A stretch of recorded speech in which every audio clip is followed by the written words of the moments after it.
You're recording, right? I don't have to record. Okay. Nope. Nope. I got it. Hey, if you got this part of the video, you've got the live unedited edition. Home Gadget Geeks, Thursday night, 19th of October, 2023, 8 p.m. or a minute before 8 p.m. in the Central Time Zone. If you got this any other time than that, you got the recorded version. And you're on YouTube, just stay there. We'll get started here in just a second. If you're joining us live, and I see one or two of you out there, jump into the chat. If you don't see the chat, there's a link to it on my live page right down there. Take you to YouTube. Gavin, I've been live streaming to Facebook Live and LinkedIn Live for work. Yes. And so we do YouTube and then those two platforms. Works surprisingly well. Like I was super skeptical of broadcasting to 3 or 4 different locations all at the same time. I think I've been missing the boat on that. If your internet can handle it, Like oh yeah, well it's work. Yeah. It's okay. work. So and here you're too. You're good. Here too is not bad. I'm 30 up, so it's not too bad. Yeah. 30 up, 600 down. But yeah, it's been interesting to be. And then there's unified chat, but doesn't always work the best. Like you can't make comments on LinkedIn. Hey Jay, hey Ken, good to see you guys. Can't make LinkedIn comments from this platform. You got to go to LinkedIn, and I got so many other screens already open. So Brian, good to see you. He says he's checking in to say, hey Gavin, hope you guys are having a great day. Joe, good to see you. Jay, good to see you. Ken, great to see you. So we'll get started here in just a second. Gavin and I, we're both just kind of thinking, man, we're kind of tired. KDJ, welcome as well. Good to see you. Yeah, it's like maybe we're in that weird part of fall where you were outside working. Were you working in the yard today? Yeah, doing a lot of work on hedges and trimming trees, elevating them. It was quick to cut them, but then you had to bag everything, so we had to chop them all up, cut it, and right now I have about 40 bags at the end of my driveway, and yeah, I'm just waiting for the guys to come pick it up because watch them on the video and see their expressions. My record I'm is sure 56 they're used to it. bags though. So. Oh my god! And are those the tall yard waste bags? Do you guys use those? Or what do you use when you bag them? What do you use? They're like paper bags, but they're like I don't know what tall, because all of ours seem to be a standard size. 3 meters. Meters. Meters. Like what do you get? You guys. what do you guys do? You use feet or meters? I'm more comfortable using feet. Really? Yeah. All right. Okay. We'll talk in feet and inches. Yeah. So probably 4 feet is is our bag size. Same. I imagine you're using the same thing. Yeah. Yes. The same standard one. Yep. You guys use feet and inches? It all depends. It's because when you start talking about like size of wood, you're like a 2x4 and you're talking inches, right? And then, like if somebody says to me like 4 centimeters by 6 centimeters, I'm like, I don't know. Like I can't, put it to whatever. And it's same with like temperature. It's like, I know what 15 degrees Celsius is, but when someone says it's 60 Fahrenheit, I don't know what that means. I can't translate it, right? Right. So, but it is weird. Yeah. Yeah, it's 62, 15, 16 degrees Celsius. Yeah, it's I need to learn that. That's a conversion I need to learn in my head a little bit, because I work with so many people. I mean, I think the United States is one of the few places that uses Fahrenheit, right? I think everybody else is Celsius for the most part. Yeah, exactly. So all right, let's kick this thing off. You got a lot of show notes out there. Let's do that. I think we're. Did you ever watch the before we get started? Did you ever watch the 2012 version of Judge Dredd?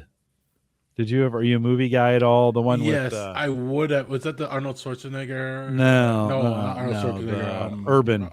The Carl Urban one. Carl Urban's in it. Is that correct? Carl? Yeah, I think it is Carl Urban. He's not Arnold Schwarzenegger. Rambo. What's it? Sylvester Stallone. Sylvester Stallone. No. No. This was a newer one. That one was kind of cheesy. This one I've been watching it again on YouTube, and it's really good. It's kind of violent, but it's not cheesy at all. Like it's Oh, this one was just called Dread. That's why. yeah, Yes. that's why it Yes. is called Yeah. Dread. Yeah. Yeah, Dread. Yeah, the Yeah. cinematography in it is awesome. I can just they have slow mo, where they take the drug and then boom, and everything slows down. So Yeah. I saw this, but that was many years ago, so don't ask me to remember anything. it's just 10 years ago. All right, yeah, no, Yeah. it was on my screen right now, and I was like, man, it's a great movie. It's a great movie. All right, let me get this thing started. Here we go. This is the Average Guy Network, and you have found Home Gadget Geeks, show number 588 with guest Gavin Campbell, if I can say that right. Gavin Campbell. There we go. Recorded on October 19th, 2023. Here on Home Gadget Geeks, we cover all the favorite tech gadgets that find their way into your home. News, reviews, product updates, and conversation, all for the average tech guy. I'm your host, Jim Collison, broadcasting live from the AverageGuy.tv studios here in a beautiful Bellevue, Nebraska. Fall is here, and we're loving every minute of it. Of course, we post a show with some world-class show notes out at The Average Guy. And there'll be a few tonight out at TheAverageGuy.tv. Big thanks to Dave McCabe, who joined me last week. We'll refer back to Dave a few times maybe tonight. And Dave, thanks for coming on. Always great to be with him. I get a lot of comments when I interview Dave on the show. A lot of you guys remember him from Home Service Show. And he's just one of my best friends to hang out with. So, Dave, thanks for coming in here. Big thanks to our Patreon subscribers as well. If you're one of those, thank you. Thanks for doing that. Appreciate it. If you're not and you want to join the team, head out to theaverageguy.tv/Patreon. I've got a $5 plan. I just got a new patron, I guess is what we're calling those these days. Randall Black joined me out there. And so, Randall, thanks for jumping in there. Appreciate you doing that. If you want to do it and give it a try, you can do it for 1 month or as long as you want. Theaverageguy.tv/Patreon. I said it before and I messed up his name. I don't know why, but Gavin Campbell is joining. It said, because in the notes it said Dave McCabe, and then I fell all over it. Gavin, welcome back. It's always great to have you. You've been making the circuit these days. What other podcasts have you been on? I heard you on another one. What have you been doing these So days? We have our own podcast, hometech.fm. So I do that with TJ and Seth. But this week I will be on. I don't think it's posted yet, but Entertainment 2.0. I've been on that a couple times now with Richard Gunther. So and then of course Home Gadget Geeks. This is seems like a quarterly thing now. I love having you on here. You bring great content. We're both kind of tired. So this is there may be a lot of stumbling on words tonight. You have kind of become our home automation expert. Dave admitted on the show last week that he had tried out Home Assistant. Yes. Didn't know what to do with it once he got it up and running. Didn't know what to do with it. My Home Assistant instance is running well.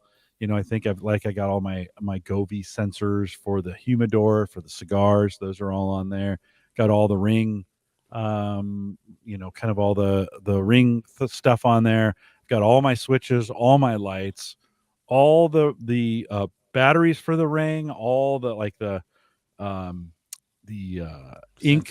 ink volumes, whatever you call that. How much ink is left in my printer? Oh, yeah. Like I have an HP printer kind of thing in there. Crazy. I got my 2021 Legacy, all the mileage and the odometer, so the odometer reading and all the tire pressure and stuff sitting on that's probably not the best use for it, but it's there, right? And the weather as well. The Shield stuff comes in. So there's a lot. I mean, there's a lot of things available for that, right?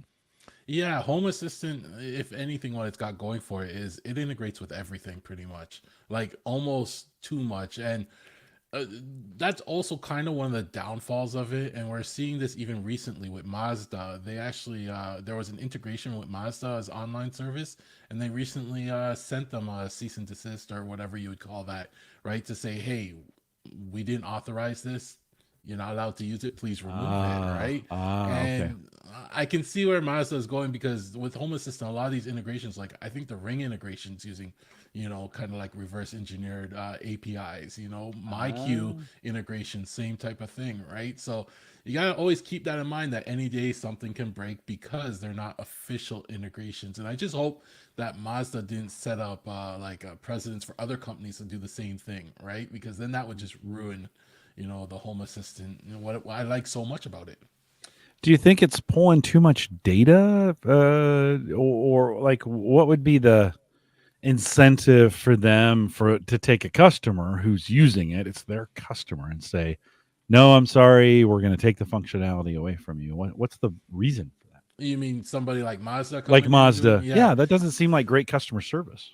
Not really, but like Mazda has to pay for the servers, they have to host the servers, and then you have Home Assistant coming in, and they're letting people get the information and use their service, and Mazda doesn't get anything of that. When you think of something like when you think of like MyQ, for example, like I know this because I wrote my own driver for that one at the time. This was the only way we could do it, but to get the door state, you actually had to ping the server to get it. So you constantly had a loop to ping it almost every 3 seconds. Now, if you have a lot of people doing that, it hammers the server. They're gonna try and stop it.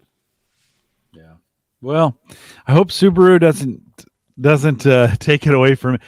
Listen. It's odometer, range, like how much gas do I have left, the average, my fuel consumption average, and the tire pressures across the 4 tires. And I didn't notice this. It tells me if the doors are locked or not. That's cool. I never saw. That is cool. That's actually helpful. I can kind of look and say, hey, is it locked before I go to bed? You put in the show notes year of the voice on this. I don't use voice with it. Tell me, like, you always tell me I'm missing something when I'm on the show. Am I missing something here? Do you use voice at all? Like any? Not with Home Assistant. I mean, I use it. Lady? Yeah, that device is sitting right here, and I have a Google one as well. But can I do it on this? Of course. Yeah.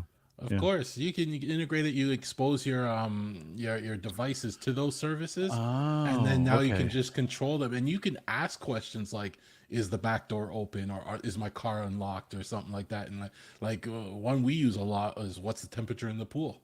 and she'll tell us, right? So it's great. But what Home Assistant's doing right now is they've been building this year their own voice assistant. So they kind of said, we don't want to log your information. We don't like the companies that do that. We're building a Home Assistant that runs locally to you and you have full control over. And it's been an amazing year because they announced that kind of like the end of last year and said 2023, the year of the voice. And then we've been watching the progression of them develop, whether they started with like doing text to speech and speech to text, right? And then you could only control it via text at one point. And just last time, then they introduced voice control, right? But it was like you had to press a button and then you could say something. But last week or so, they introduced wake words, right? And that was kind of like one of the last missing pieces. So now you can make your own wake word, right? One of the ones that ship with it is Jarvis, which is what I'm dying for. I was dying to get a Jarvis in my house, from Iron Man. And they actually have it now, so you can say, "Hey Jarvis," and then it will kick on and do whatever you want, right? So it's not totally finished yet. They're still looking to take it further, but it's like all the foundations there, and they're now developing it a lot along further, doing things like tying it into Chat GPT. So if it's beyond basic control, they'll pass it off to Chat GPT, and that will answer your other questions. So it's gonna be something to really keep an eye on. Do I have to join like a beta program? Is it available to me through a regular integration?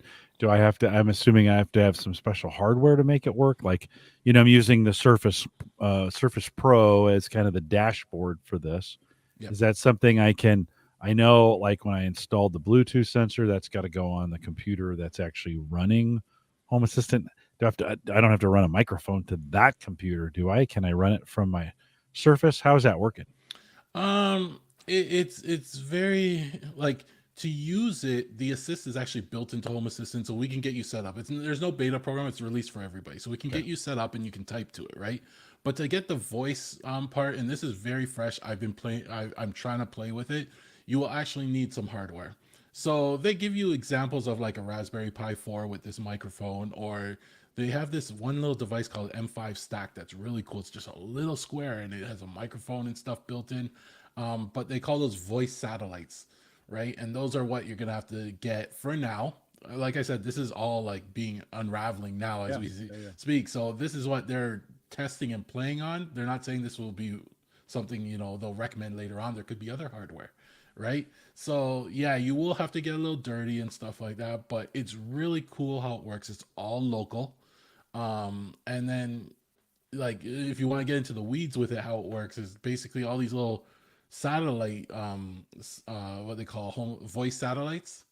They actually just sit there and they stream your audio to your Home Assistant, right? And your Home Assistant actually does all the wake word detection and all the processing and everything.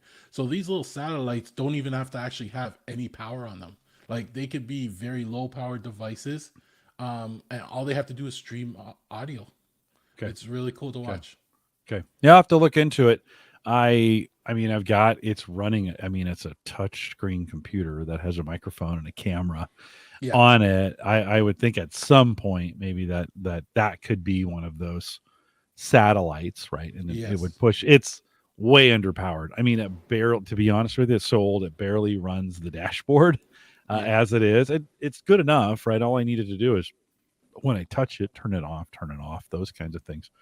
A lot of what I look at is just a sensor. I just want to see where things are at. Like, what's the humidity of my cigars, or are these lights turned on or off? Some of those kinds of things. So, be helpful if I could use the microphone on that and get get it to do it. How are you using that, or are you thinking of using that any differently than you would a digital assistant? If you had both, would you choose one over the other for various tasks, or what's the advantage?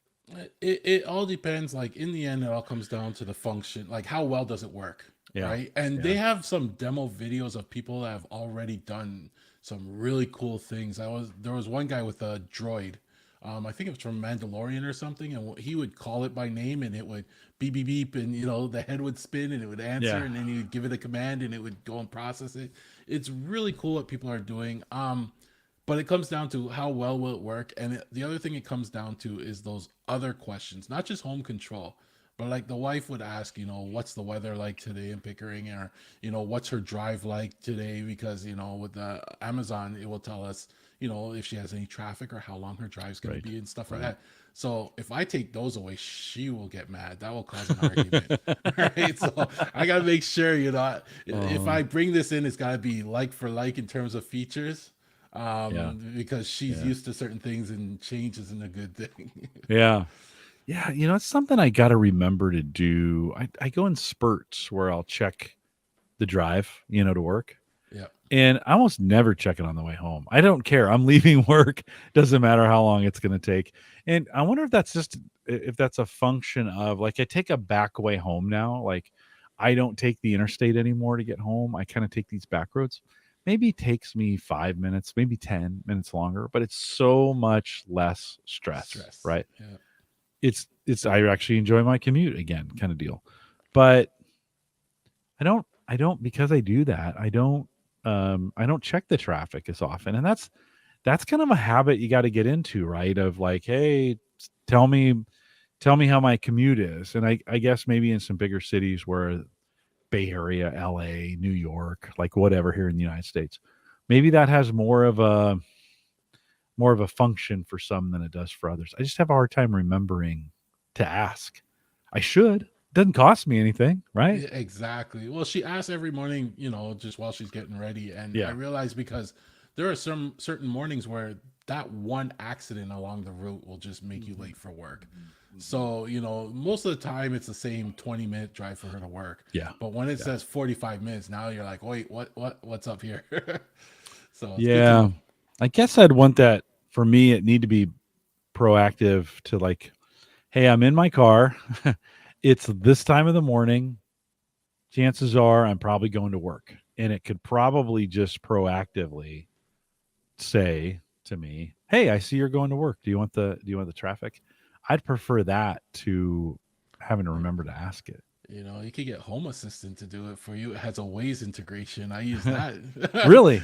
Yeah, It does. it has a Oh, Waze integration, so you can put your work and your home, and it will always calculate, the current time, and you can use that somehow in some automation. Yeah. So yeah. Well, I'll give you a Yeah. project for next week. there you go. I'll be working on those two voice things. You'd also mentioned some, and is this mmWave sensors that you're using? you know, sensors around the house have always seemed a little creepy. But tell me a little bit, why has this become your favorite? This is one of my sleeper favorites. It'll be my pick for probably favorite tech or product this year, on our year end show, right? But when it comes to sensors, you're usually used to the PIR sensors. When you walk into a room, it'll say, "Hey, somebody's here," and flick on, or when it detects motion, right? You can have it flick on a light. Well, millimeter wave sensors work a little differently, and I can't explain the technology. It has to do with microwaves or radio waves and bouncing off things. But the cool thing about it is that it can detect people in a room even if they're not moving. So even something just you breathing, it will detect you sitting there. So you won't run into that, you're sitting on the couch watching TV and your lights turn off because it thinks no one's there anymore. This always knows you're there, Hmm. right? And it's pretty amazing how it works. The one company is Aqara. They have FP2 sensor. And this is probably my pick for favorite device because this sensor is pretty amazing with what it can do. It can track like up to 5 people in the room, right? And not just that, but where in the room they are, right? And that's the cool part because you can have it do things like if you sit in your favorite chair in your living room, turn on my lamp for me automatically. And then as soon as I get up from that chair, you can have it turn off the lamp, right? And the technology behind this is pretty amazing for a device that probably costs like $100, right? So I have this set up in my family room, and there's certain automations and things we have it doing based on the couch or the chair, or if somebody's sitting in both, it will track up to 5 people. Or even in my office, when I sit down on my computer, it turns on, the office light, for example. So Does it know who the person is?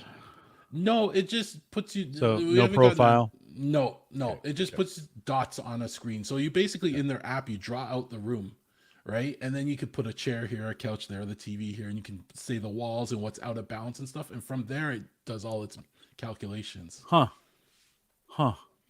On the Amazon site, and I'll throw the link to both the TI site and Amazon, where you can pick up this Aqara sensor, this FP2. They say fall detection, right? And Yes. as part of the in so I'm imagining, because it can sense people moving, not moving, is it watching for that kind of, or can it watch for that kind of body movement that says, I was upright, now I'm no longer upright? Now listen, every morning I walk out of my bedroom and I lay on the couch to kind of wake up. I know I'm supposed to be awake doing things, but I go out to the couch. Will it think I have fallen down if I just go out and lay down on the couch? Or I guess maybe because I tell it. I don't know. How does that work? No, it's a little smarter than that. So for regular detection, right? Like you can only use it in one mode or the other, really, right? So in regular detection, for room presence, they want you to mount it on the wall, right, at a certain height, optimum. They have things to follow as to where you should put this. Now for fall detection, though, they want you to mount it on the ceiling, right? And that's because it Ah, monitors differently. And I think okay. it's monitoring how fast you may be going down and then saying, oh, they may have tripped at that point because they went Yeah, down that fast. So yeah. unless you're, diving into your couch, I don't think you're going to trip it. But I yeah, don't know. I kind of fall fast in yeah, the and when you mornings. mount it that high, you actually lose range in terms of occupancy detection in the Okay, room too. So okay. it's kind of a one or the other. But if you ever wanted to put both in the room, and you could put two in a room, one does Hmm. fall detection, one does the presence detection, and you go from there. Right now, a $12 coupon for the U.S. store, so 82.99 takes it down to 70, which is not terrible. Do you think you would set it up in a situation maybe where you're like, you have a lamp near a chair, when someone sits in that chair, automatically turn on the lamp? Stuff like That stuff like that. Is that Yeah, some people do that. Other examples I've seen is people as they go through their kitchen in their living room or something like that. So they go into their kitchen, it will detect them at their sink and turn on the lights around the sink. And when they go to the kitchen table, it detects people at the kitchen table, it will turn on the lights there. As soon as everyone gets up and leaves, it'll turn off the lights at the kitchen table after a certain amount of time. mhm. Stuff like that. Like we're getting into like true automation of like zones in your house. And I have to give another shout out to the Everything One sensor. So that's another sensor that like a Home Assistant, fan, I guess. He made his own sensor called the Everything One, and he just released the Everything One Lite. Um, it's a similar technology with millimeter wave, but his Everything One sensor also has the PIR sensor. So basically, it uses the PIR to sense the initial motion, and then it uses the millimeter wave to continue. So it's faster. It acts faster. It doesn't do person detection like how the FP2 does, but I know he's been playing around with it and working on it, and he'll release an update if he gets it working how he likes it, right? So that's just another one to give a little shout out to, because that's a very popular one as well. Is that everything smart.io? Is that the site or everything presence one? this looks like Yeah, everythingsmart.io. Yep. Yes. Yep. So Okay. he's a Good. YouTuber, Lewis. Yep. I'll throw that in chat and we'll have some show notes for that as well. Yeah, it looks like and not again $75 for the product, right? Not terribly expensive. I could see some areas where that might be super handy as far as moving around, or we've had some problems with the Amazon lady where we say something, because I've got them in almost all the rooms now. Yes. And in fact, we took one downstairs and we were using the, we were just Flex. using down there. This got pulled up, and so Sarah brought it to my desk, and I'm like, wonder where I'll use this. I mean, we literally have no other place to use this at the moment in the house. Every room's got one. And I thought, well, nope, I got one of them in the garage. I put a Flex in the garage, which is a great application for it. It's way in the back of the garage, so it's not likely to pick up somebody standing at the front of the garage. Yes. Yeah. So, and the garage door has a security code on it and some of those kinds of things, just so that those shenanigans don't happen. Forgot where I was going with this. I got too wrapped into the sensor. It's been a long day. You were thinking about the Everything Presence one and some of the things you would do with it. I just ordered one of each like this week, so I have an Everything Presence one, Everything Presence one Lite on its way to me, and I'm looking forward to that. And that ties in great with Home Assistant, and reviews have been great too. Yeah. Well, I wonder. Oh, I remember where I was going with it. So with these, we'll ask one to do something, and the one all the way across on the other side of the room is the one to answer. And you kind of wish there was a little bit smarter proximity, like to what we're talking here, where it'd be like, well, no, I'm going to answer to the one where I sense the voice or the body coming from, right? This could be an answer to that, to say, no, I'm going to use the device that's closest, because we ask it to start playing music. I don't want to hear the music in the one in the living room. I want the one that's right there in the kitchen. So maybe that could be an answer to it. Yeah, and that's a known thing. Over the years, I've noticed that some days it's better than others. Like you don't know what they're updating in the background, but some days the one like I have an Echo Pop sitting in front of me. It's one of their newer ones, and honestly, the microphone in this thing is awful. I could yell at it and it still wouldn't answer, but I have the dots in the other rooms are answering to me, and it drives me nuts sometimes. Like I almost just want to give it away at this point. It's not worth it. Yeah. You're like, what do I have you for if you're not going to answer? You have one job. You have just one. And they're kind of specialized too when you think about it. Like I've got one of these in the garage because I don't need the camera or in it. I just wanted to plug it into an outlet that's out there. But we've got one in the bedroom that's got the clock on it, which is super, super helpful. And then in the rooms, like in some of the other rooms, we're using the smaller pucks, the dots, whatever, right? Finally, the original just went out. So the original one we had in the kitchen crapped out. So we got a bigger 8-inch in there, and that's great in the kitchen, right? So starting to get some of that, right tool for the right job in the right place, doing the right thing. One of the things this week we had, I've got, so I wouldn't say it's smart, but we have a touch sensitive faucet that, you Yes. know, you turn it on, it's got an LED light, blue for cold, red for hot, tap it on, tap it off. The next gen, which I really want to get, is is enabled, smart enabled, where you can say turn on the water to this temperature, right? And it'll turn it on and bring it up to the temperature. That's what I really want. But so the faucet had been getting lower and lower pressure, and then it started making a funny noise, like this grinding, screeching, So I checked everything. I went through, pulled all the stuff, pulled the batteries, replaced the batteries, checked disconnected it, checked the water pressure to make sure it wasn't, maybe I thought maybe it's something had gotten in the actual pipes going in. Pulled the sensor. There's a mixing valve in that, right? Cold and hot go into one, and that mixes it for it. I could hear it clicking on and off. So I cut it's got a wire our version's permanently attached to the faucet, or it's screwed in at a spot I can't reach anymore because it's way up in there. So I snipped it, I took it out. We just hot wired it together. So I took that out. You can hot wire them together. We're not getting the touch sensor anymore. But I was like, well, maybe the whole sensor's gone. I looked it up, $150 to replace it. Now you're gonna have to buy a new one with all the smarts with the smart stuff in it. I thought, well, so I go, I get a video, and the guy says, yeah, the most common problem with pressure is the filter basket inside the mixing switch.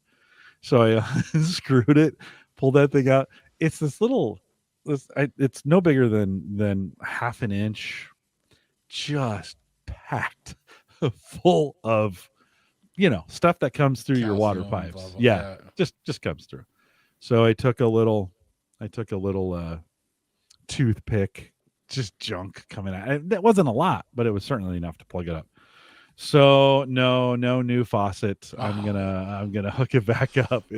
It'll work just fine. It'll work. It was one of those things. Yeah, I know. You're like, that's a real, like, those faucets now are like $600. Yeah, like those, and you're like, well, is now the time, or do I want to kind of wait? Or, once you bypass that thing and you get all this water pressure again, you're like, okay, it was just that thing. So sometimes I'll be honest, there's not a lot of these smart things you can fix anymore, right? I mean, I didn't think pulling that apart and pulling that out, and it didn't even look bad initially when I was looking at it straight on, but as I turned it upside down, blue on the other end, and this thing comes out and it is just loaded with garbage in there. So I'm not going to get my start. I'm not going to get my smart faucet. Do you guys have any? Are you using any smart faucet stuff for the kitchen, or have any of that kind of stuff? Not would yet. Would you? If I ever got to that point, like, I guess my mentality now is if I have to buy something new, I'd see, I check, is there a smart version of it? And two, the second thing I check is, does it work with Home Assistant? Right. And I'll make my purchasing decisions sometimes on that. But then it also, sometimes you find when it's a smart one, it's like the price difference is huge. And sometimes you're like, is it really worth it just to be able to tell it to turn on the water? It's got to give me some value. Well, I do a lot of our dishwasher started etching our wine glasses. We would pull them out, and they would have the jet cleaner stuff was kind of etching the glasses, just kind of making them ugly. And I thought, I'm just going to start hand washing. Tony's giving us a little feedback. He says, you sound a little distant. Bring your mic in there a little bit. We'll see if that fixes it. Auphonic is going to fix it in post-production, so we're going to be just fine. Okay. But so I started hand washing our glasses because I want them to look nice, right?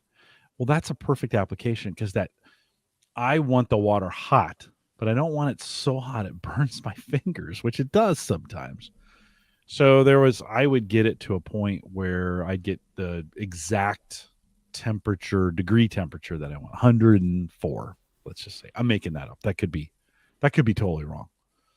But I'd want to say, hey, lady, turn on the faucet to 104, and it would, come on and start. And then it'd take a while to get there, but it would adapt it. So that would be That would be the use case for me. I don't know. Chat room, what do you guys think? If you were going to have a faucet that was smart, what other kinds of applications would you use it for? Or whether on YouTube, you can leave it in the comments down below or throw it in the chat for our live folks. I think Moen, is it Moen that has Yeah. a smart one? But Yep. they also have Delta features does where too. you can say, give me 2 cups of water. Mm. And then There you go. I no longer need a measuring cup. I just put any cup under there and fill There 2 you cups go. of water. And that's to me, that's a feature that I would use a lot because I'm always grabbing a measuring cup to find 6 cups of water or something like that. Right? Yeah. What if you could say, give me 2 cups of water at room temperature, right? Or They give can it, possibly do that too. Yeah. Yeah. Yeah. What if I had a kitchen robot that would just do all that for me? Cook dinner for you too. Yeah. Tony out in chat says whole house shut off, but I don't know if I trust a smart faucet just yet. Yeah, well, yeah, I don't know, Tony, what there is to not trust on those, but I get it. I get your point. Joe says if you could specify temperature. Yeah, I think the temperature and what you're talking about, give me 2 cups or I need 6 or yeah, I don't know what else. Chat room, tell us what else you think.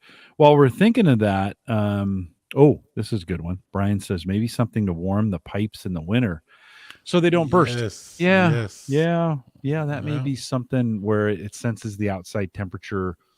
That would be, well, I mean, there's all these devices, and I can't remember what's the orange one that goes on your power.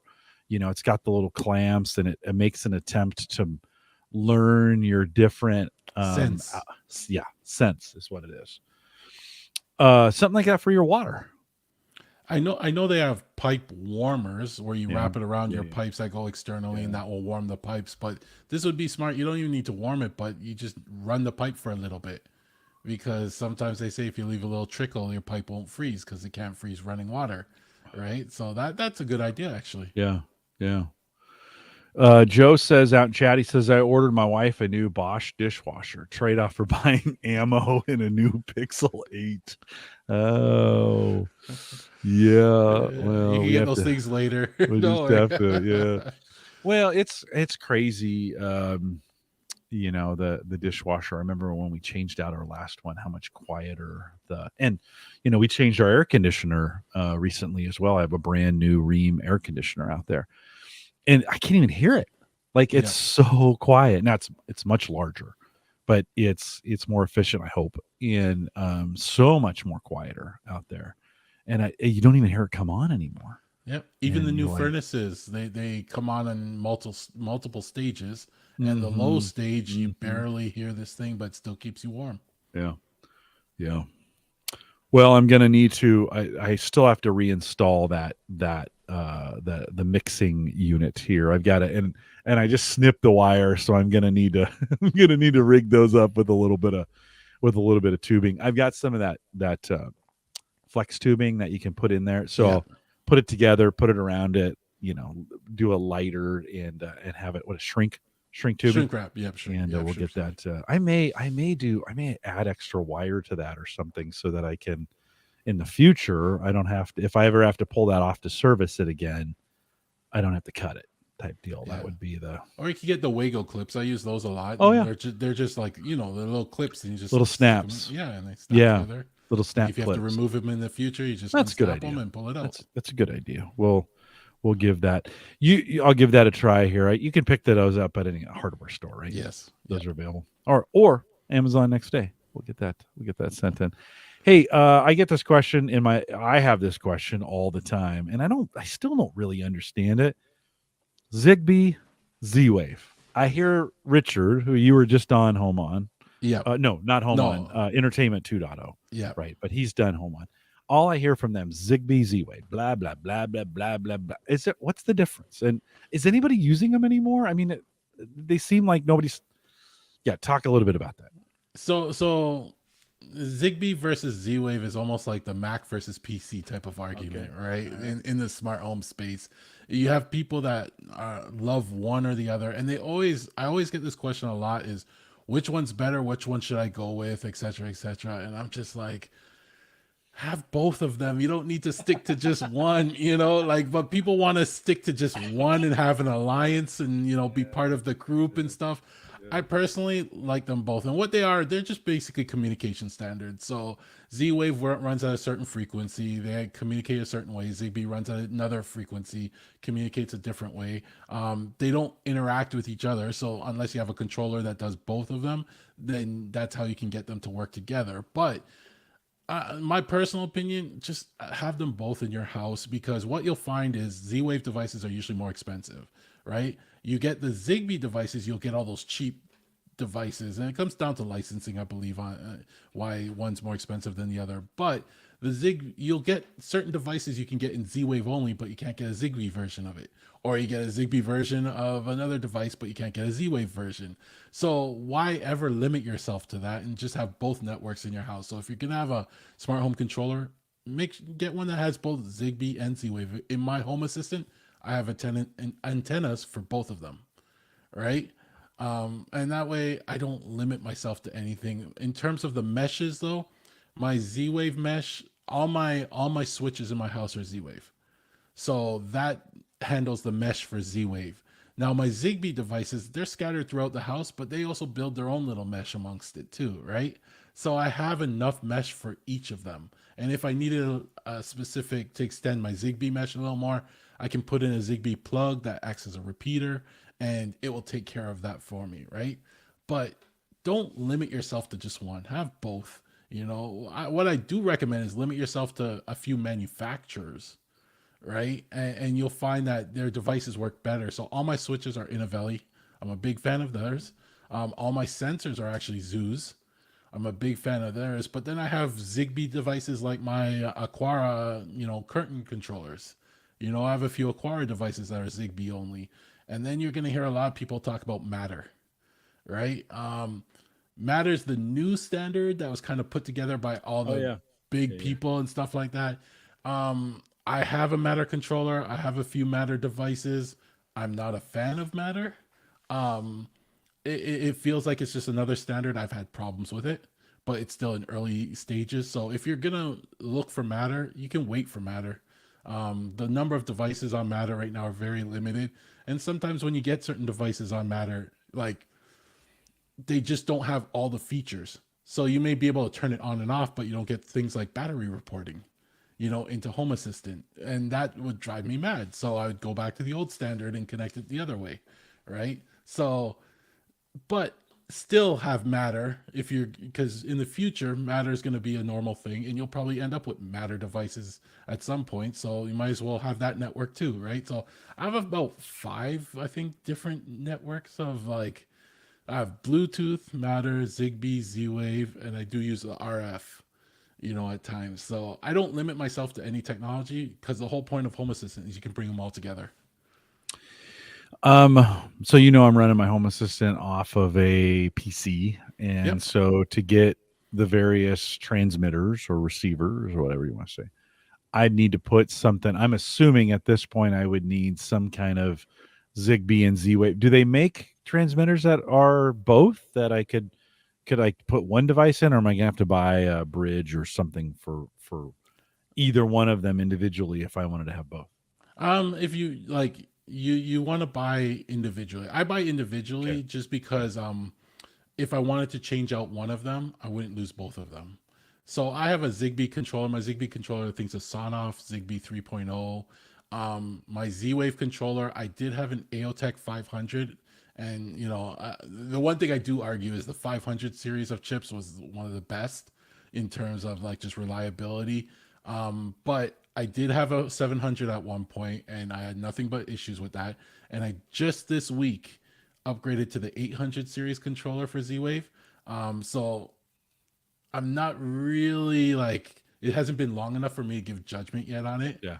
I had some growing pains in there, but I'm still trying to figure it out. But that controller I can easily switch out without affecting anything else. And that's the other thing too. When you split up all these devices too, if my Z-Wave goes down, it doesn't affect my Zigbee, right? Mm-hmm. Or if I want to migrate, I only had to migrate half of them on 94 devices I think I had on Z-Wave, right? So And then for Matter, I use the Home Assistant has their own device that they, oh, what's the name of it? I'm having a brain freeze right now, but Home Assistant has their own device, and it's a Zigbee Matter in one, but I actually turned off the Zigbee and I only use the Matter side of it. Would I'm a big fan, or I was a big fan of Habitat, and Yep. they some of their devices have both Zigbee and Z-Wave built into it, right? So they can detect those. Would Yes. it make, although I don't like their dashboards, and I ended up using Home Assistant for that. Could I mix those two together? Could I have Habitat doing some of the control, but having the dashboards in Home Assistant? Would that work to do it that way? Yeah, you there's actually a connector. There's a Home Assistant connector, and you install it in Habitat. It basically just it just exposes all the Habitat devices to Home Assistant, and then lets Home Hmm. Assistant can control them and stuff Control like them. that. Yeah. So yeah, some people would when I first started with a Home Assistant, I didn't have any antennas, and I came from Habitat, so I had all my devices actually on Habitat through their antennas, but then all my control and dashboards and everything was on Home Assistant. And then as I bought like a Zigbee antenna, I'd migrate those devices over. So, nothing wrong with that too, because the speed's pretty good. Yeah. Good little devices. They're C8. I think I have a C5, which is an older one. They have now C7, which is the one without the antennas, and the C8 does have antennas. 150 for the C8 US prices. 99 for the US, or 99 USD for the C7. They run deals on them all the time, so never buy Yeah. Habitat stuff, right? Black Never play. Fridays, they're going to be their next deal, and go with the Yeah. C8. My advice, it will be so much better for you. Yeah, it's a pretty good little device. And that would be one way, right, of doing it if you wanted to get into that and avoid, because it's got a bunch of stuff built into it, both Z-Wave and Zigbee, Wi-Fi kind of built into it, its own power supply, ready to go, ready to plug into your network, and it just starts picking stuff up. Pretty good at that. I Yeah. did get a little confused when I was using both Home Assistant and Habitat for a while. You'd be like, okay, where did I program that at? Like, Yeah. Yeah. which devices use is making this work, right? I mean, because they're both this. I don't want to say they're the same thing, but they kind of do the same thing, right? Habitat and Home Assistant, very similar from that standpoint, right? Yeah, but with Home Assistant, you have so much more control over what antenna you want. So if you didn't like this antenna, you can swap it. But keep in mind, in Habitat, I had the Habitat C4, I think it was at one point, and that was a 500 series chip. Then I upgraded to the C7, which was the 700 series, and I had nothing but issues with that one. Like Mm. Mm. devices just dropping, and that was a Z-Wave issue, right? So they actually released firmware updates, but it was actually with Z-Wave that the problem is. And I Yeah. really don't think they got the reliability of that down on the Z-Wave side. Because even when I moved to Home Assistant, I got, a brand new controller. I got the latest updates on it, and it still gave me problems. And I just went back to the 500. So the C8 though for Habitat, I believe that's the 800 series chip with the long range built in, which is very interesting. If you're going to get into long range with Z-Wave, those devices can transmit data for like a mile or something more like that. So like it's Yikes. ridiculous. That's a very big Yeah. selling point of it. But we're Yeah. still waiting on a lot of the long range devices to come out and stuff like that, Okay. right? Okay. Yeah. Picking up your neighbors stuff for sure. We talked about that before. With Dave being on the show last week, if you haven't listened to the show, this will be a little bit of a spoiler. Dave talked a lot about 3D printing in that, and how he's using that with the CNC in the shop and such. But um, y- do you have a 3D printer? Have you picked Yeah. one up? Are you thinking about that? Is that fairly new? Talk a little bit about your experience so far. So I was very curious about the 3D printing world, and in the past I'd look at it and I'd see too much like confusion. It looked too complicated, right? And then Yeah, more recently, it sure. started to get a lot better, and people were talking about Prusa.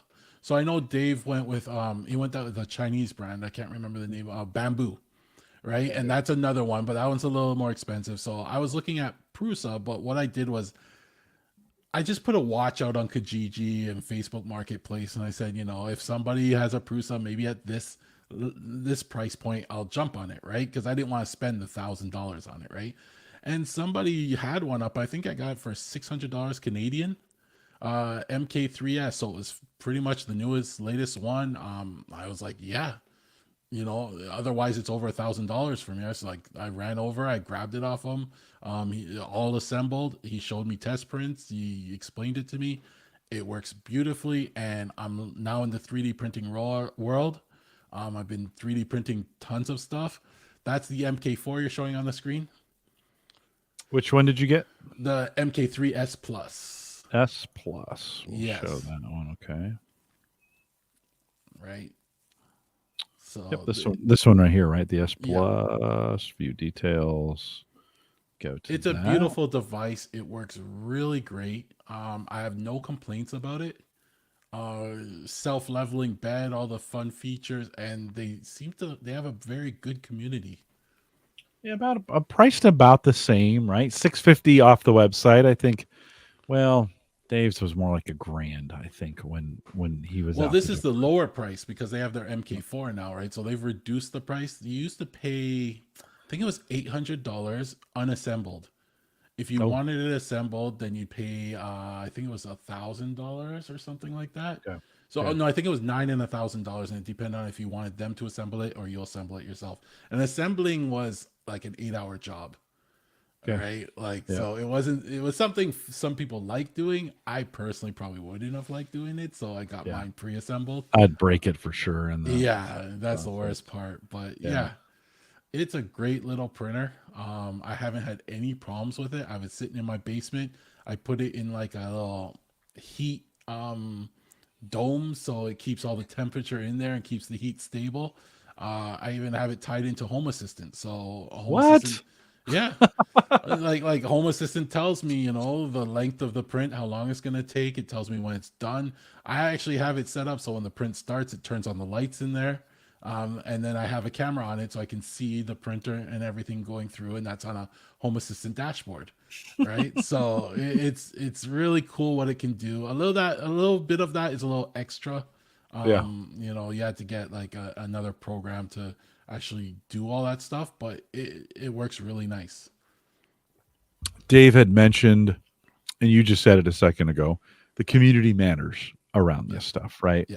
And I'm assuming similar, you can buy or download plans. Someone's probably designed. And I'm assuming the plans, if I created a print plan for this, that's not going to be cross-compatible with the Bamboo one that Dave, they're fairly proprietary to the printer. No. Would you say that, or no? They could go ahead. If you get the STL files or you get the CAD files or something like that, you just send it to the printer. Or as a G code, you send it to the slicer, and the slicer takes like that design and slices it up and then creates like a printer specific G code. And it could be, even with Prusa's printers, it could be different for each of their printers, right? So it's really cool how it works. But I'm now in the design phase where I actually design my own stuff now, and I slice it up. I don't post anything because a lot of it's just been for personal designs. But one thing you did ask him last week is it starting to pay for itself? Yeah, I remember that question. Yeah. I was thinking about that actually a couple weeks before that, because I got the new iPhone, for example, and in the cars I have car mounts for them all, right? So I was like, oh, I'm gonna have to rebuy new car mounts, right? But I said, why do I have to do that? I'll just print my own. So I designed my own car mount with the MagSafe charger in it, and it just goes on, and that cost me like $2 in material, where the new add-on for my Pro Clip series would have cost me $50 each. So I saved $100 right there and spent, boom, already, like it's making money for me. That's just one example. Making money right now. That's just one example. Money. Yeah, no, it's a good one. I mean, it's a real world. Yeah, I mean, it's kind of a real world example of things we would, regular people would use it for, right? Although, Gavin, there's not a lot of things you can't do. Like, you write code for Home Assistant, you've done driver stuff for Habitat, blah. Do you think the average guy could get get a file, put it together, send it over to the printer, and make his own, phone holder for the car? Are we asking too much there, or do you think that's possible? Like everything, it just takes time. Like if the average guy doesn't have time, then you're Go buy probably it. Go buy it. just go buy your car holders, you know. Yeah, But if yeah, you have time on your hands, then it's actually not that hard because I taught myself, right? So it just takes that time, and you make mistakes, yeah, and you learn from those mistakes. And you say, oh, if I want to make a screw hole, I can do it this much faster or easier. And that's all it takes. I think the average guy can do all this stuff. It just takes time to understand it and yeah, learn it. And I think a lot of people don't want to spend the time. Even when I talk to TJ and Seth, they're like, they're amazed. But yeah. when they ask me how I do it, I'm just like, well, you got to do this. And they're like, oh, that's too much time. Right? They're like, I just want to take something out of the box, stick it to the wall, and it works. Yeah, I'm like, yeah, yeah, you need to just yeah. spend the time. I've gotten that feeling from our community to not just these kinds of things, but stuff overall. Like we used to spend all kinds of time with computing stuff, computers, and messing around with drivers and getting stuff to work.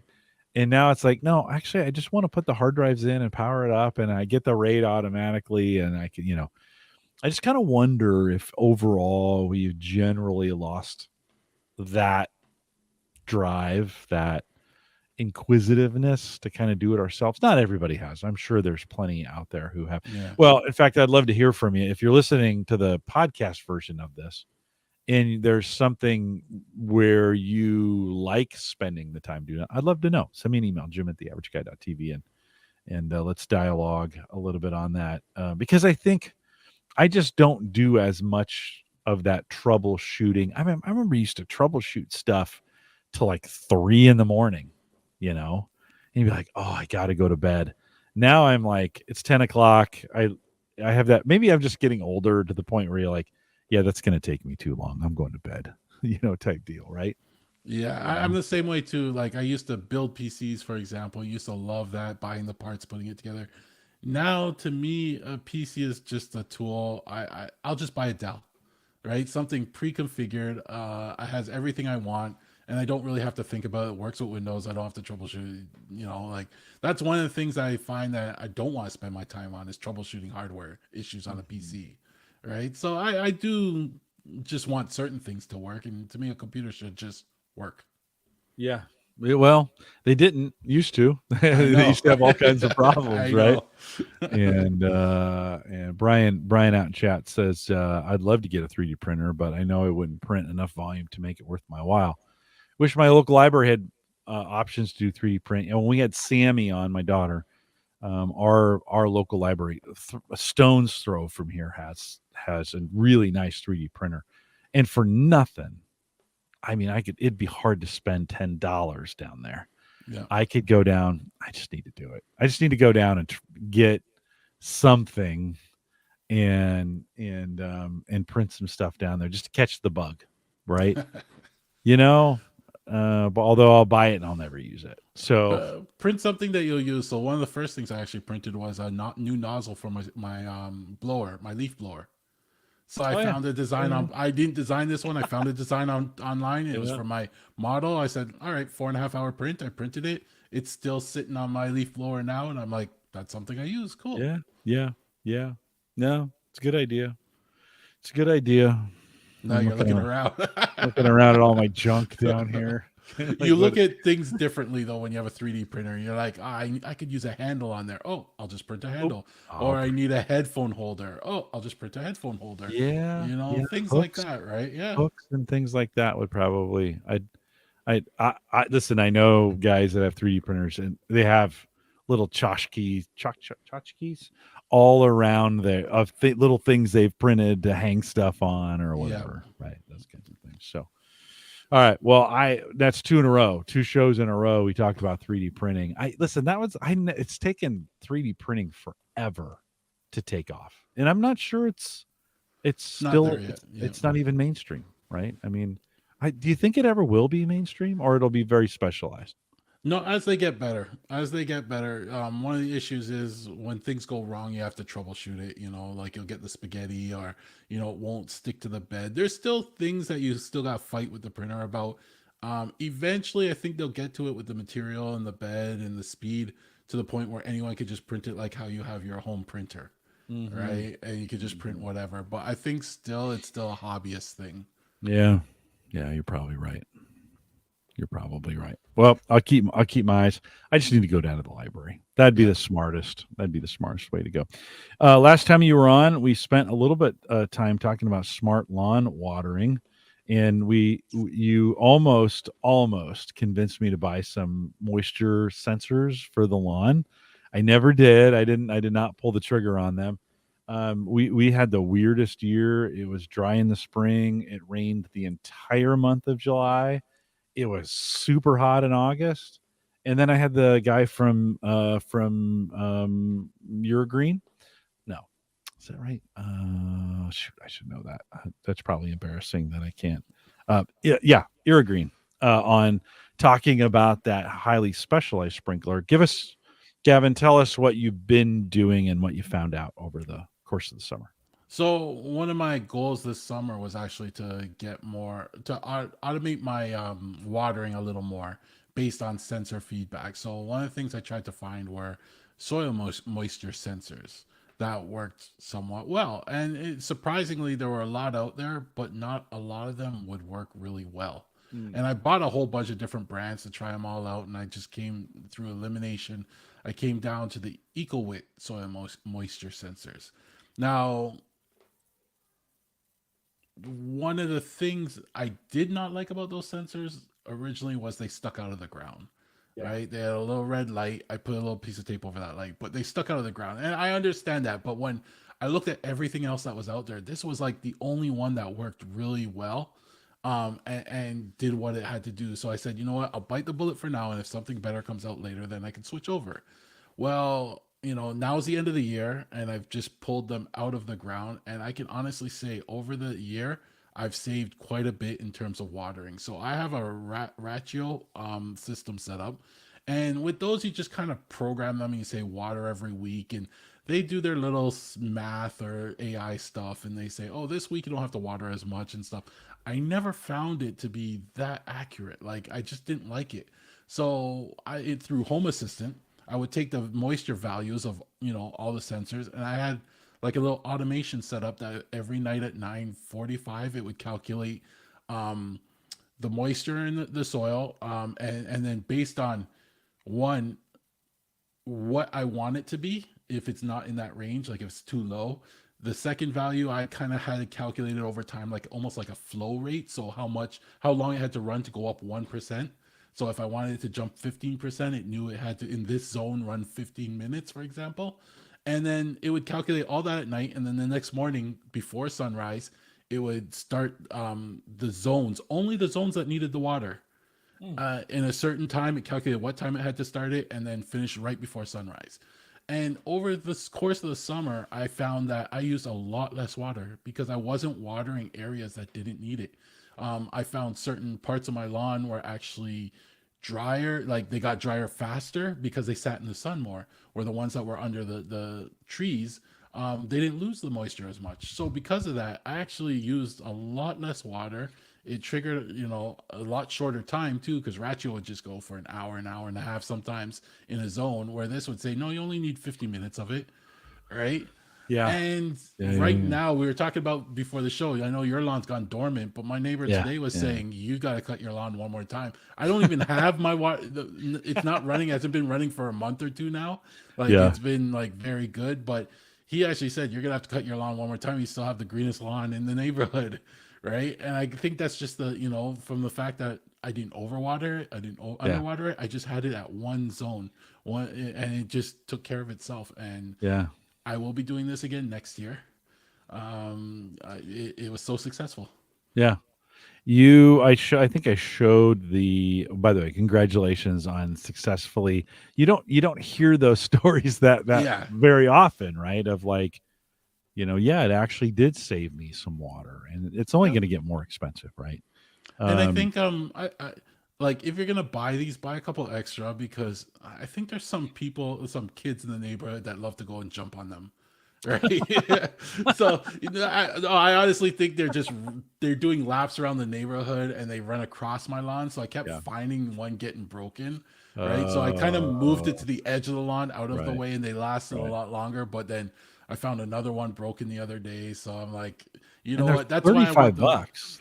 They're not cheap, right? I mean, yeah, not but terribly expensive, but still. exactly. But for what Yeah. I got out of it, I was, I'm like, next year I'm trying to find something that sits flat in the ground. Yeah. And Yeah. I did get into the Geodrops beta, right? So this is what they call Geodrops. Let me see if I Hold can get on. this on Let me get you full screen. There we go. yeah. So this is the Geodrops water sensor, right?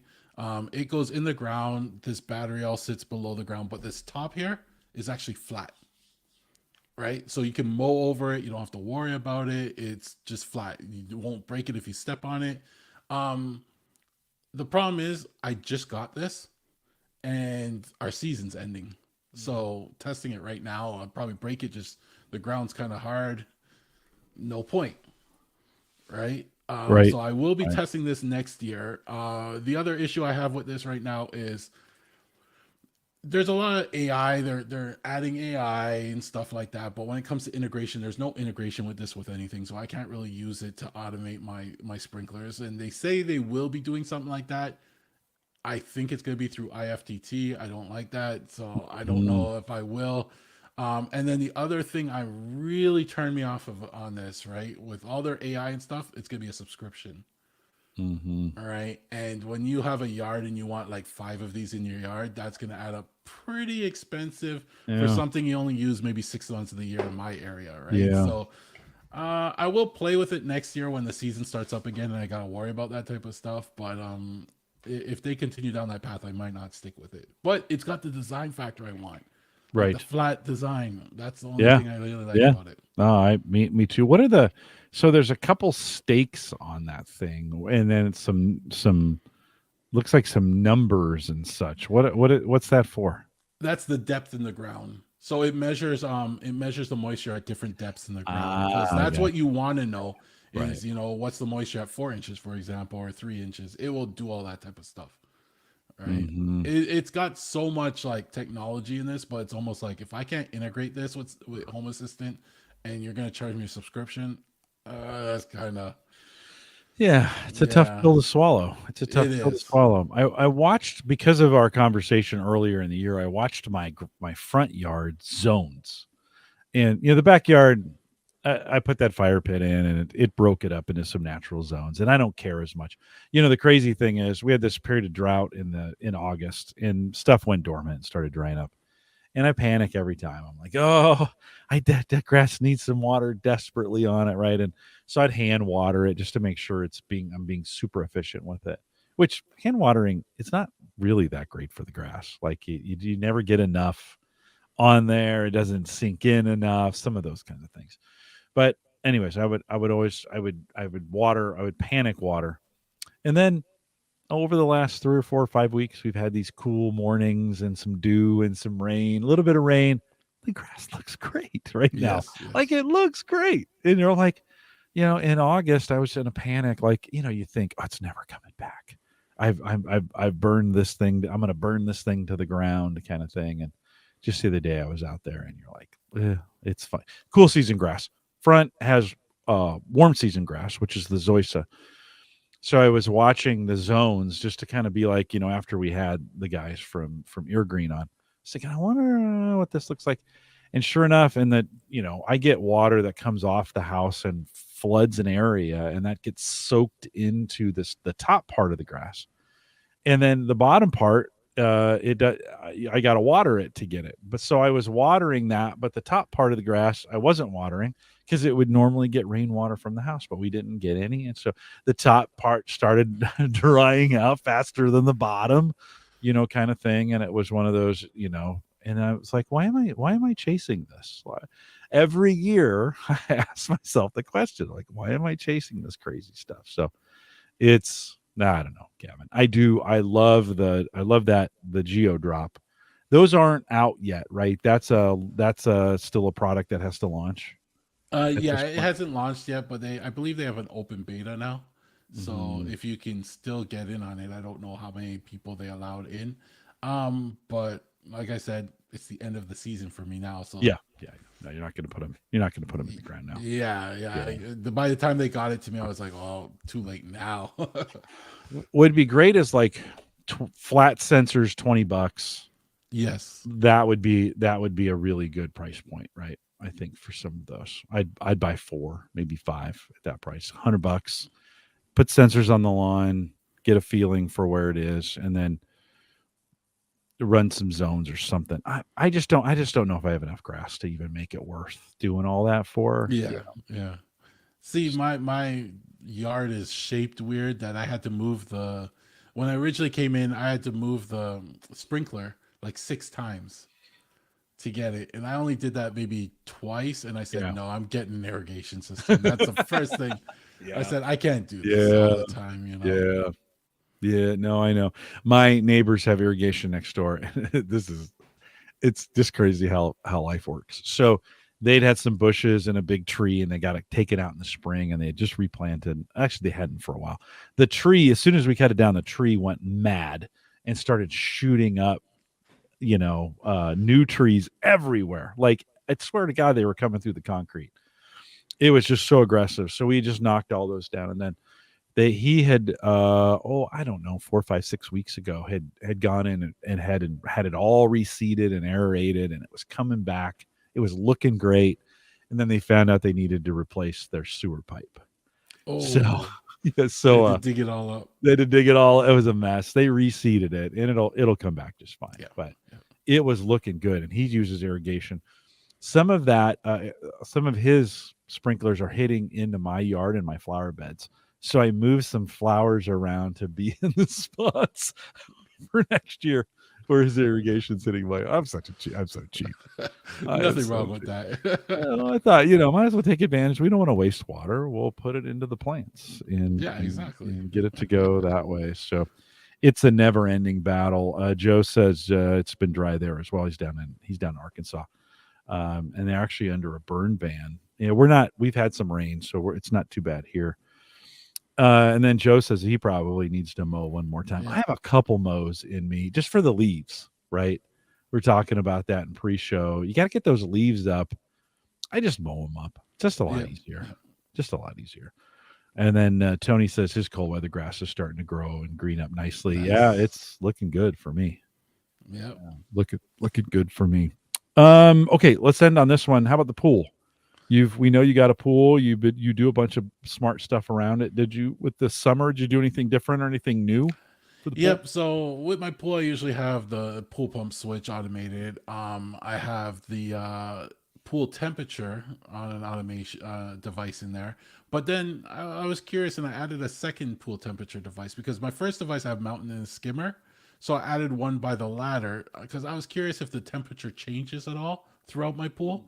And one thing I found is they were all giving the same readings, right? So my pool throughout, I can leave my pump running all the time. So I wonder if it's just circulating the water that also helps that. But yeah, like you could just put your pool thermometer in the skimmer and you get the same temperature reading as if I had it on the ladder out in the open. So, it was interesting to find that I found for myself just because I thought I would get different reading. Yeah. Right. Yeah. Different I would parts have of the thought pool. so. Yeah. There are different sides of the pool. But yeah, no, it was great. And then just in terms of the temperature, having that was great because when we turn on the pool heater, for example, I have it notify us when it reaches our ideal temperature. So it's like, pool's ready, like time to jump in. And then the other thing I added was a pool. This one I kind of made was a pool level monitor. So it's just a little float switch. And I have that also in my skimmer. And basically it's tied up to like a Z-Wave contact sensor, but you can add an external sensor to it. And it just monitors the level of the pool. And if it ever drops to a certain point, it kind of tricks you know, the whole sensor, and then it starts to notify me and will turn off my pool pump. Because yes, that's happened to me where the water dropped. We had a leak. Water jumped. The pool pump was running dry for a while. It was my neighbor.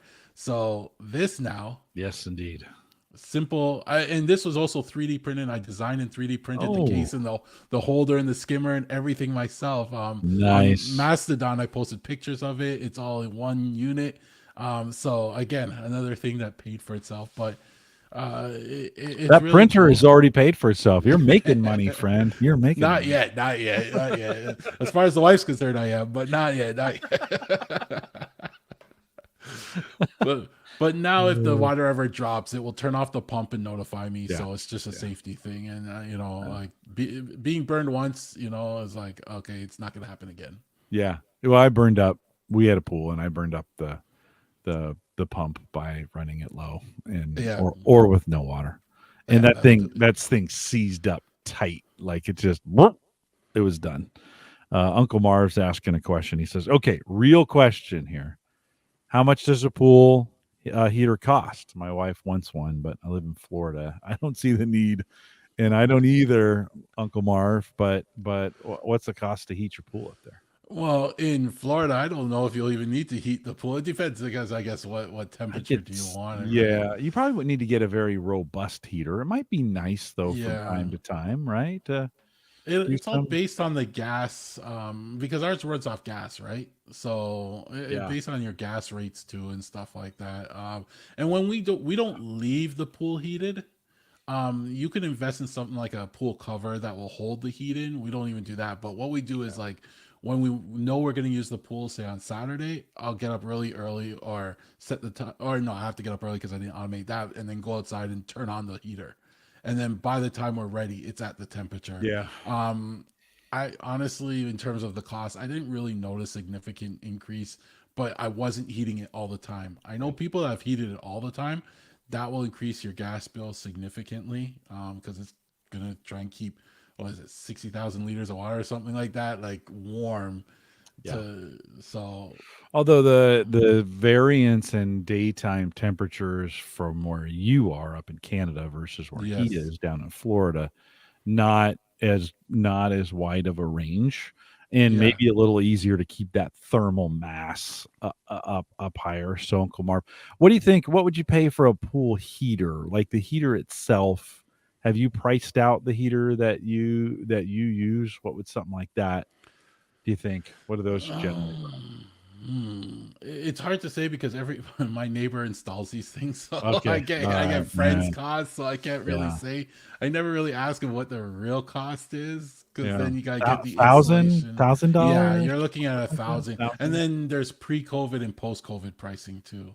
It's significant. Like, things you were paying $800 for, maybe $1,600 now. I know it's So ridiculous. Yeah. yeah, so I get the feeling he says when the iguanas freeze. I get the feeling, they get a couple cold days down there, and maybe a couple cold weeks. And, I would think for them, maybe in the winter, if they know they're going to be home for a weekend, it might be nice to raise the temperature 10 or 15 yes, degrees right on the pool, and then let it sit.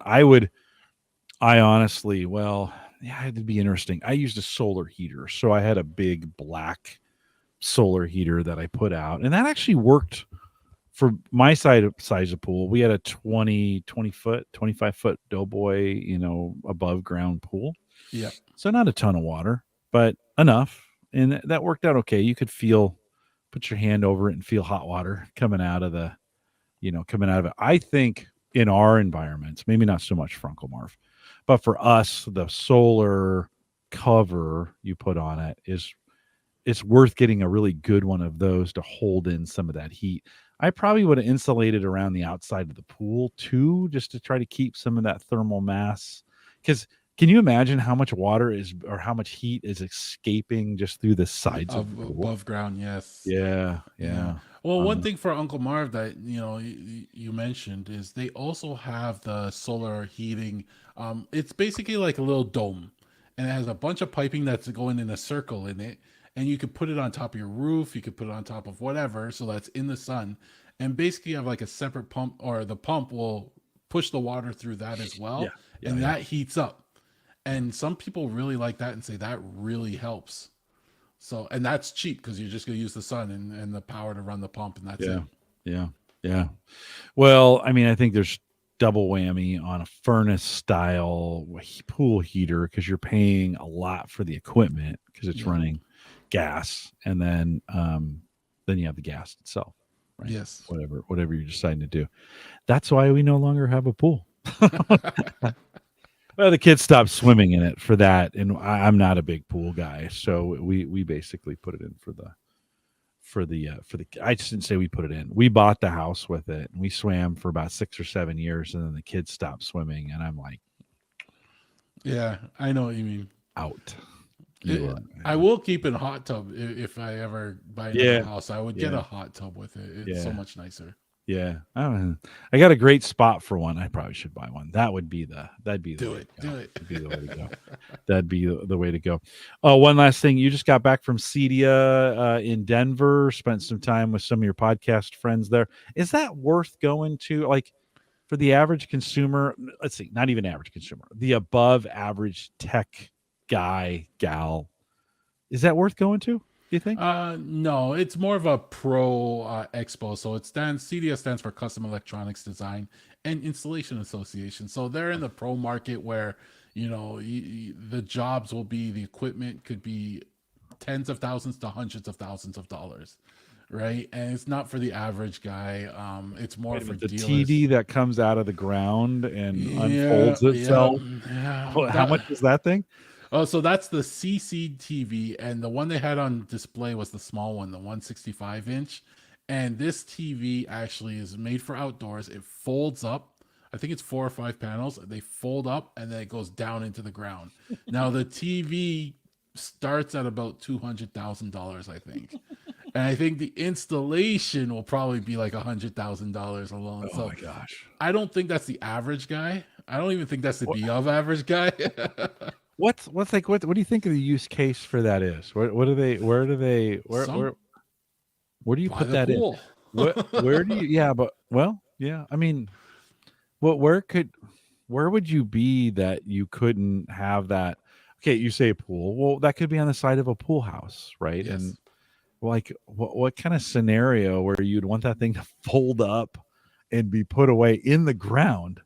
Right. And I'm sure that's all waterproof and all that other stuff. Yeah. Just trying to think of what's the use case for that. If money is no object, you don't really need a use case for it, right? Like that's my thought. If money's no object, you don't need a use case. Yeah. I want. So there it is. I just find that it would be frustrating because I want to turn on the TV and see it right away, but now I gotta wait for this a couple minutes to unfold itself. Then it gets stuck. Well, no, for that price, it better not get stuck. But it can detect things like wind, and if the wind starts to pick up, it will actually auto fold itself and close. It has all these other smarts in it, so that's what you get for that's probably a $50,000 add-on. $250,000, $250,000 for a TV. Yep. You'd have to watch a lot of TV to have that make sense. I thought I was crazy when I put a 40-inch TV out on the deck, 30, I guess it's 32 or 35 or something like that. But man, that's 100 and how big? How many inches? That one was 165-inch. That was the one they had at the show, and it was impressive watching it.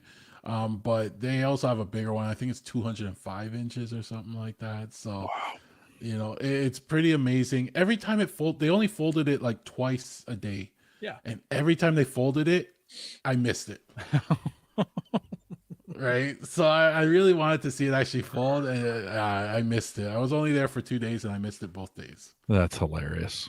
Well, not the average guy stuff, and nothing we'll ever buy, but cool nonetheless. I mean, they got to do some of that kind of stuff for the wow factor. Most of us are just going to buy either an outdoor TV or, in my case, just I just was on Amazon or whatever, and you can get some great TVs for like $199.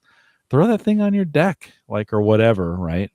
I actually moved mine so it's underneath the eaves. If I happen to go to bed and forget to pull it in the house, it's fairly protected. Well, one thing I did see at CEDIA that you would like for the average guy is they actually have a outdoor TV case, and you'll see it on Amazon. Yeah, so it actually is a hard shell case. That company was actually there. And that's something we can afford. So if you want to protect your investment. Yeah, what do you feel? How do you feel about leaving a TV outside? Do you think it's like, I mean, I live in a fairly good neighborhood. I'm not too worried about it, but I still not super thrilled about leaving the TV outside. I don't know. Would you Are you afraid of theft, or are you afraid of Yeah, just the it's fairly temperature open. affecting it? We live in a fairly open neighborhood concept. Not a lot of high fences. Everybody's yards blend into everybody else's, and I'm not worried about my neighbors. It's just locks are meant for honest people, right? And if it's out there, somebody walking by, like think of all the videos where people are stealing stuff off porches, and I'm just Yes. kind of thinking, whoop, it's eating their light. You carry it underneath your arm, So yeah, I don't know. That's that. Yeah, I'm just thinking about somebody saying, "Oh, there's a TV back there." Well, if you look at that case, the case comes with a lock and everything on Yeah, it. It's a hard shell case, so you can actually, it's not like just a little plastic cage, but you can also buy ones with heating and stuff in it too. So it would work in the cooler yeah, amounts. It would, yeah. it would also keep the moisture out. Right. So if you really want to keep it out there, I'd get a case. I would be Yeah, fine with keeping it out there, but I'd put it in one of these cases, yeah, and they're not easy to just rip off the wall. yeah, yeah.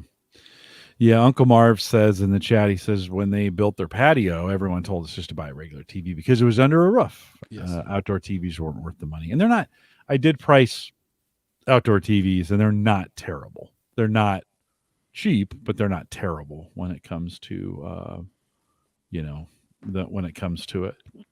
Brian says perhaps give a message that if this guy leaves a TV outside, he must have even more expensive stuff inside worth breaking into. Yeah, I would roll in it personally. So, yeah, I actually just have a stand out there, and it's got the universal mount, and you can just slide it on there, and then when you're done, you just slide it off, and it comes back in. It was my workout TV, so I can take it down and put it in the workout area, and that way I get 2 for 1. So it works out super well. Well, Gavin, great to hear you on Entertainment 2.0. If you haven't listened to that podcast, Gavin's been filling in for Josh. I think out there he's been busy. I've heard you a couple times out there. HomeTech.fm is a place your regular kind of your podcast. Yeah, your regular weekly landing and some good. If you love this home automation chat, you'll want to check out HomeTech.fm because that's just about all you guys talk about, right? I mean, we go into news mostly and stuff and even though TJ and Seth will talk about the pro space more, there's not much happening in the pro space, right? The do-it-yourself space actually has more excitement. You're probably right. Things move a lot faster here, where in the pro space it takes time for it to mature. Yeah, it didn't used to be that way. There used to be nothing in the DIY. It was all in the pro space, right? And now it's completely flipped, and the prices are much cheaper in the DIY than they are in the pro space. Well, Gavin, thanks for filling in, jumping in last minute. I think I let you know on Monday, and you're like, absolutely. So I appreciate you filling in. Over the next couple of weeks, we're going to be interviewing some. I've got some companies coming in that we're going to be spending some time with and talking about. Lucas from Smart Rent is coming in, talking about some services and software and help for renters. If you are a renter and you got some stuff, he's going to come in and talk a little bit about that. And then Hunter and Hung from Detach Reset Solar are coming. Gavin, we're getting to this point now when you think about solar panels. What do you do when you do need to do something to your roof and those panels need to come off, right? I was always told about that, yes. Oh, yeah. Or I think we're going to, in the next couple of years, not a couple, maybe 5, we're going to get to a point where solar panels, I know they're supposed to last 20 years. Maybe they don't, right? Maybe that's because, listen, LED lights were supposed to last for, you'll never have to replace this. It essentially lasts forever. That's what they told us when those things came out. You know better than that, right? I've replaced a few LED, and maybe it's not the LED light itself, but the stuff inside it, controlling the controller or the what do they call that thing? Ed Sullivan, who I spend time with on Sundays, he had to replace 2. He had those little thin ones that are up in in the ceiling where they're can lights, but they're really an inch thick, maybe even that, right?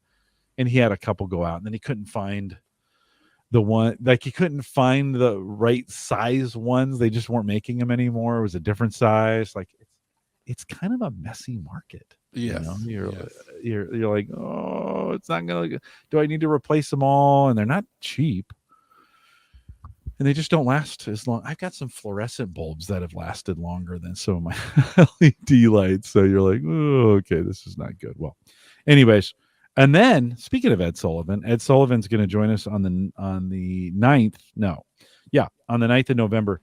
He spent some time. He did an outdoor event where he was responsible for the video part of it, and he used a whole bunch of technology, including one of those solar generators, to power the whole event for the cameras and the boards, the sound boards.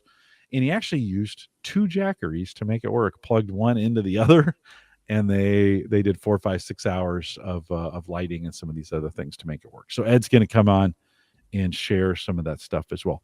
We are live every Thursday, 8 p.m. Central, 9 Eastern, out here at theaverageguy.tv/live for the Brian, Uncle Marv, Tony. I saw Joe out there, and I thought I saw Ken at the very beginning of the show. Thanks for coming out today, and thanks for being a part of this. We'll see you back here next week. With that, we'll say goodbye, everybody. Gavin, Tony was saying no weather concerns on putting the TV to Uncle Marv's point, right? Of even under Uyghur's got one under a roof, but cold weather, you experience that. I mean, those things get, don't they have some effect? Like, it gets 10 below here. Yeah, no, I wouldn't leave a regular TV out in 10 below. I think when you look at the outdoor TV, the price of those are significantly higher, but I wouldn't leave it out in the winter. I'd pull it in the winter. But like I said, those cases, that company I saw at CEDIA, they had cases that were temperature controlled. So you could leave it outside and it would heat the insides of it, but also take care of the moisture to not affect it. So they said, yeah. And they also had like glass over front of it, not glass, but something stronger than glass over front of it to protect the TV and keep it all enclosed. So that's why I mentioned that may be worth it. So they're sealed, heated. So you're plugging the case in as well, right? Basically, yeah. But as I mentioned, all these nice features, it gets more expensive. Just keep that in mind. Do you remember what retail? Did they have any retail or? I have a watch on my Amazon, unfortunately, and I think I got a notice today, but it was about $500 for one of them. So you buy $199 TV, and then you go outdoor TV. You see, I'm on Amazon CA, so things are more expensive over here. Storm Shell SS65 outdoor TV enclosure for 56 to 65 inch, $884.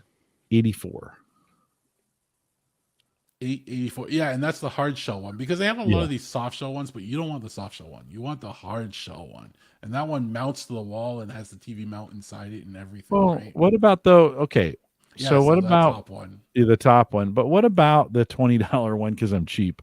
But you think like say you're just going to keep it out there for the summer, and it's just something to kind of keep the rain off of it, right? And then you're pulling it in the winter.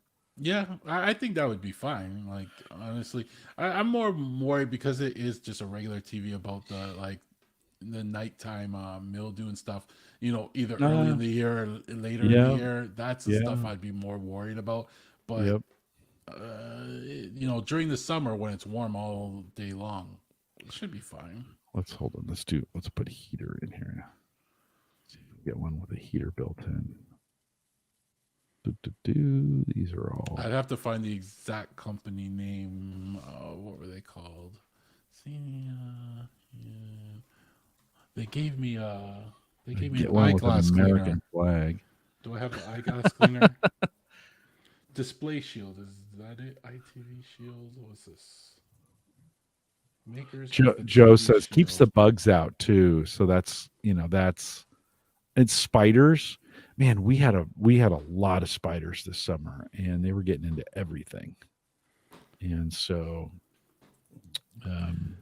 thetvshield.com, that's the company I met with at Sierra. Let's see, the TV All Residential TV Shield E series, and they specialize in all this stuff. I don't know if they'll give you a price. Oh yeah, they do give you prices. So like an 50, this is like Uyghur 44 inch is $379, but you want like if you're looking at heated. Let's see if residential TV Shield Pro.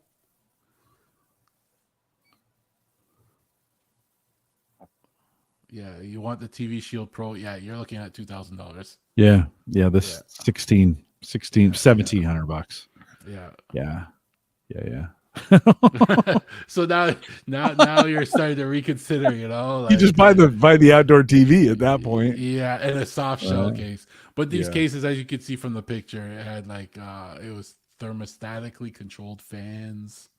You know, aluminum frame, like hinges. Yeah. So many features behind it Yeah. to protect your investment. To protect what you have. Well, again, when money is no object, that's one of what those CEDIA is. I bring the TV in and set it against the wall in the kitchen or in the dining room, and when we need it, I don't watch it as much as I thought I would. It's football season. I need to watch it more, but I just don't find myself going out there as often as I thought I would to watch it, especially when I have all this down here. You know, I used to swing out my family room TV because the door to the backyard was right there. So when it was wall mounted, I could swing out that TV and it would be facing out the door. Right. But then I had to change the wall mount and I can't swing it out anymore. So I kind of lost it. Yeah, you can do it pretty inexpensive and just take it in and take it out. So anyways. Guys, if you're listening live, Gavin, hang tight for me one sec. If you're listening live, we'll see you back here next week. Gavin and I are both exhausted, so we're gonna go to bed. But we'll see you guys next week. Thanks for coming out. Take care, everybody.